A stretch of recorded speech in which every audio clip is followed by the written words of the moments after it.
Estamos de volta e vamos seguir com a nossa discussão. E a prescrição? Né? A prescrição, que é uma novidade aí na nossa profissão, uma coisa que está todo mundo ansioso, estava todo mundo muito mais ansioso antes dela acontecer.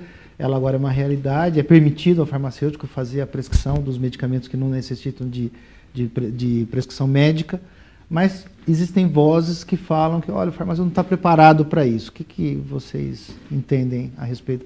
O que vocês entendem? Que está preparado ou que, não, que realmente há alguma dificuldade em relação a esse assunto? Professora Terezinha.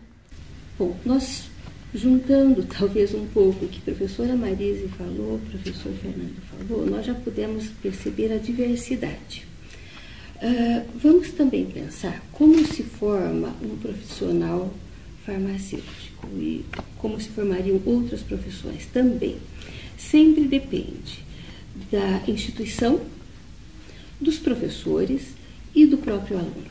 Bem, se nós tivermos uma gama de alunos que de fato se interesse e siga nesta constituição curricular que permite que ele decida algumas das disciplinas optativas e se ele aprofundar o seu conhecimento em bases farmacológicas, em conhecimentos específicos que agreguem a farmacologia, o paciente, aspectos fisiológicos, ou seja, a fisiopatologia e a tratativa com o ser humano, então um pouco do lado humanístico, este farmacêutico assim formado, ele irá responder de forma gloriosa a esse desafio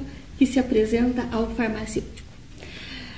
O que eu quero dizer com a minha resposta, que aparentou talvez um pouco não precisa, não é? Não, porém, eu quero mesclar, eu quero dizer que nós estamos conferindo a uma parcela dos farmacêuticos um preparo total para este direcionamento, para saber sim prescrever, assim como para saber fazer uma excelente atenção farmacêutica, um excelente trabalho de farmácia clínica, e a prescrição está neste foco sim.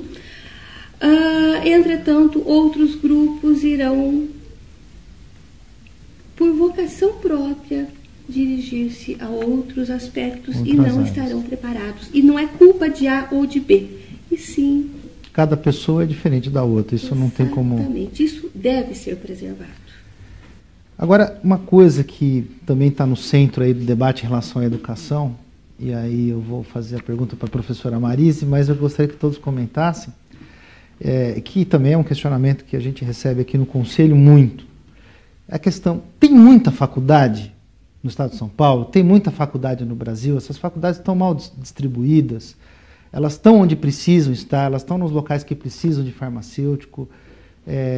Eu vou primeiro passar aqui para a professora Marise, até porque ela desenvolve um trabalho em relação às comissões, aí, tanto do Conselho Regional quanto outras comissões aí também.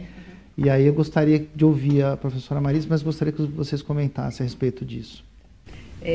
Tem muito curso de farmácia no Brasil e no estado de São Paulo. Nós batemos a casa dos 400 cursos, no estado de São Paulo nós também já batemos a casa, já extrapolamos o número de 100 cursos de farmácia, 105 se eu não me engano no estado de São Paulo, é muito. Se nós compararmos com outros países também de dimensões territoriais semelhantes ao do Brasil, nós estamos assim numa situação estratosférica em número de cursos de farmácia, é muito, não necessita tanto. E isso acabou por provocar, infelizmente, mas é uma realidade, eu acho que a gente não tem que ter receio de falar, uma guerra de mercado em algumas situações, em algumas instituições. E quando a gente entra em guerra de mercado, nós estamos falando de preço de mensalidade. E quando nós falamos de preço de mensalidade, aquele que quer continuar no mercado, a qualquer custo, ele vai colocando essas mensalidades lá embaixo. E nós sabemos que a formação farmacêutica, ela é cara, né? O profissional farmacêutico, para sair bem formado, ele tem que ter uma base de laboratório, de aulas práticas, ele tem que ter isso. E é um curso muito caro. O docente do curso de farmácia, ele é um docente que ele tem que ser diferenciado, Mesmo porque, como a professora Terezinha comentou, nós temos que dominar a área da biologia, a área da química, do cálculo, a área da saúde, a área do medicamento propriamente dita. Então, assim, é muito caro. E quando você vê que se instalou uma guerra de mercado, infelizmente, quem perde quando você começa que você quer se manter nesse mercado, quem perde é o quê? É a formação, porque começa a diminuir custos, isso daí, ninguém faz milagre, não adianta, que milagres infelizmente não existem nessa grande área, então assim, tem muito sim, e essa guerra de mercado está prejudicando a formação do farmacêutico, e, por consequência, está prejudicando, no meu entendimento, o atendimento que este farmacêutico realiza junto à população, ou junto à área tecnológica, ou então às diferentes áreas que ele trabalha. Porque a formação tem sido prejudicada em função dessa guerra de mercado. Então, tem muito sim. Então, há uma queda de qualidade, um número excessivo de escolas. Sim. Professora Terezinha. Eu concordo com a professora Marise de que as dificuldades existem, que a quantidade versus qualidade das várias instituições trazem dificuldades imensas, tanto para o aluno, você já colocou muito bem isso, professora Marise, quanto para o professor, porque nós vivenciamos muitas vezes o lado formadores desses professores. Muitas vezes eles são ou foram nossos alunos de pós-graduação. E no contato, esse professor ou ainda professor, eles nos trazem essas dificuldades, eles compartilham conosco o que gostariam de fazer e nem sempre podem, porque em qualquer unidade, o bom professor, e nós temos muitos bons professores, eles sempre terão o desejo do repasse o melhor possível, de qualidade, de quantidade, de conhecimento ao aluno.